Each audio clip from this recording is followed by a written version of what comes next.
ঘরের মাঠে বাঘ আর বিদেশে বিলাই, এমন অবস্থায় ক্রিকেটারদের মোরাল দাবি করা ভারতের চরম ব্যাটিং বিপর্যয় আর বিশাল বড় ব্যবধানে হারল অস্ট্রেলিয়ার কাছে।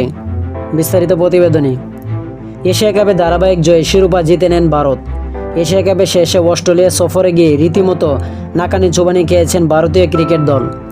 অস্ট্রেলিয়ার পাতে টস হেরে প্রথমে ব্যাট করতে নেমে ইনিংসের শুরুতে বিপদে পড়ে যায় ভারত। দলীয় ৪৫ রানের সাজঘরে ফেরেন প্রথম সারির ৪ জন ব্যাটসম্যান রোহিত শর্মা, বিরাট কোহলি, শুভমন গিল ও সুরেশ আয়ার।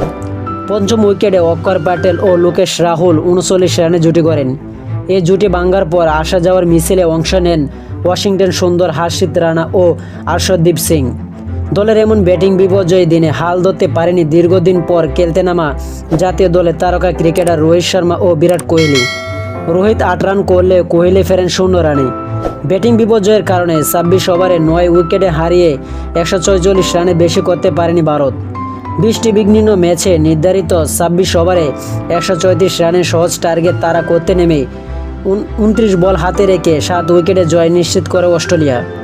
দলের হয়ে সর্বোচ্চ ৪৬ রান করেন ওপেনার মিচেল মার্শ, ৩৭ রান করেন জস ফিলিপস। আগামী বৃহস্পতিবার অ্যাডিলেডে সিরিজের দ্বিতীয় ওয়ানডে ম্যাচটি অনুষ্ঠিত হবে। তো আশা করি যারা টি স্পোর্ট গ্যালারি চ্যানেলটি সাবস্ক্রাইব করেন না, সবাই টি স্পোর্ট গ্যালারি চ্যানেলটি সাবস্ক্রাইব করবেন এবং ভিডিওটা ভালো লাগলে লাইক অ্যান্ড শেয়ার কমেন্ট করবেন। ধন্যবাদ সকলকে।